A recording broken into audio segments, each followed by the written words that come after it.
Hello and welcome to the fourth lecture in our series for the e-learning course on drought. Today we would address the question of where does drought occur in different parts of the world.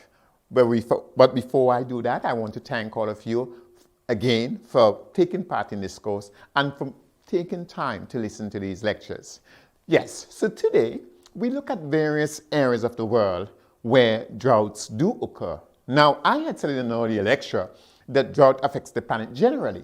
So then why do we need to do this? Because if drought affects the planet generally, then we can leave it there.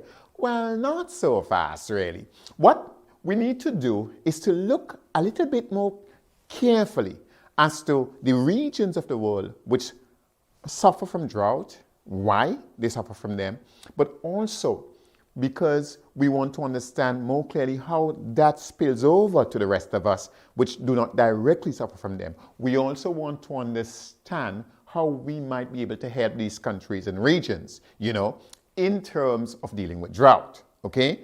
Because ultimately what happens there would affect all of us. So let us look at some of the areas of the world where drought is prevalent or where drought happens. Firstly, of course, we should look at the lands which are prone to drought or the regions which are prone to drought, okay? Now, these are called generally across the globe, wherever they are found, and they are found all over the planet. Wherever they are found, they are called dry lands. Why are they called dry lands? Well, the main reason for this is because they have what is called low precipitation. In other words, they get very little rain, very little snow, or very little sleet. And this leads to what? This leads to a shortage of water.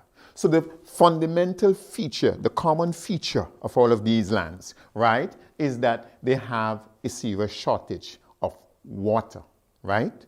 And that is why they're called dry land. In other words, the aridity, the dryness of these areas, right, is what classifies them as such. Now, it is important for you to understand several things about the dry lands. In the first place, at least 2 billion people live in these dry lands. We are all one humanity. We cannot be indifferent to the fate of 2 million people when they are affected by drought. That's the first thing. Secondly, at least 50% of all of our food is produced in these dry lands, okay? Therefore, serious drought in these areas also does what? Affects our food security.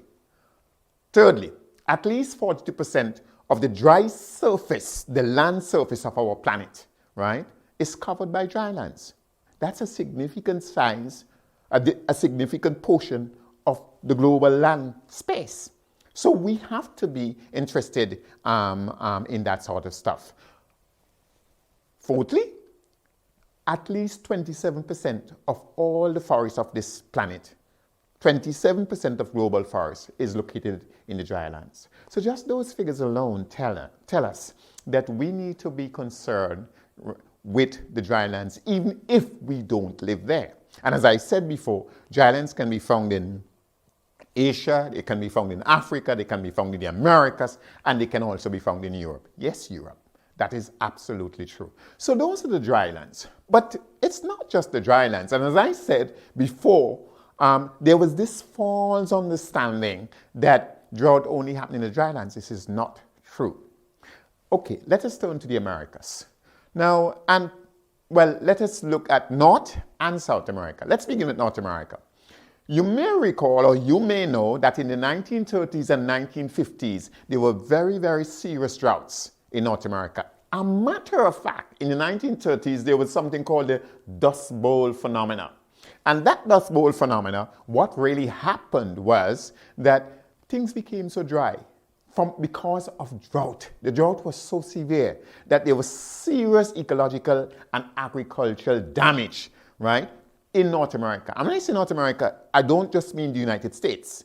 It was more the prairie lands, meaning the lands shared by the United States and Canada. Okay, and this happened in the 1930s. It was so bad, the place was so dry, there was just dust all over the place, and that is why it was called the Dust Bowl phenomenon. That is North America. Let's jump down to South America and let's deal with Brazil, which is the biggest country in South America. Now, the northeastern side of Brazil is very prone to drought, right? A matter of fact, from 2011 to 2019, there were serious droughts, right, in Brazil. Further, between 2014 and 2019, the authorities in Brazil said the droughts that took place at that time are the most serious in more than 100 years. Do you understand what we're talking about here? And this is just the Americas, you understand?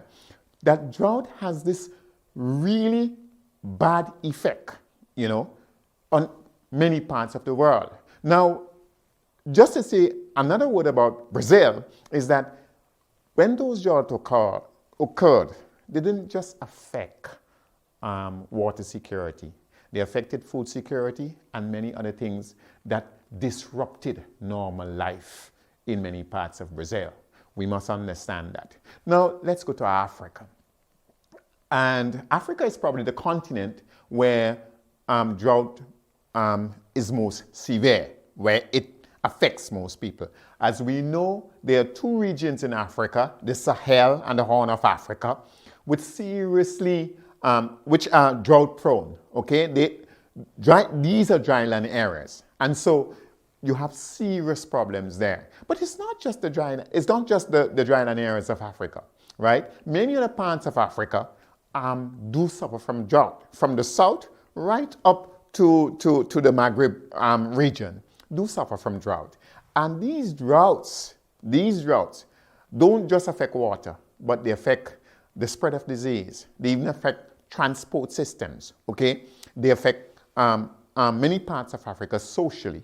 And so what we do know is this, that it is not just the Sahel and the Horn of Africa, which is affected by drought in Africa. But we could generally say most parts of that continent itself is affected in one way or the other.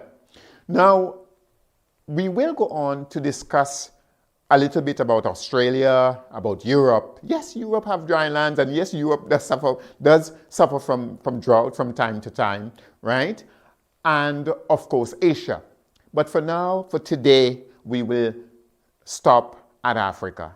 I just would like to take the time again to remind you that you should read all of the material which we recommend so that you have a better understanding, so that when the time comes for you to take the quiz, you have all the knowledge, all the information necessary. Secondly, we'd like to remind you, should you have any problems, any difficulty, please give us a call at this number or send us an email and we will answer your questions, your queries within 48 hours. Finally, we ask you again to share this course with everyone because drought is everybody's business. Until next time, my name is Richard Byron Cox.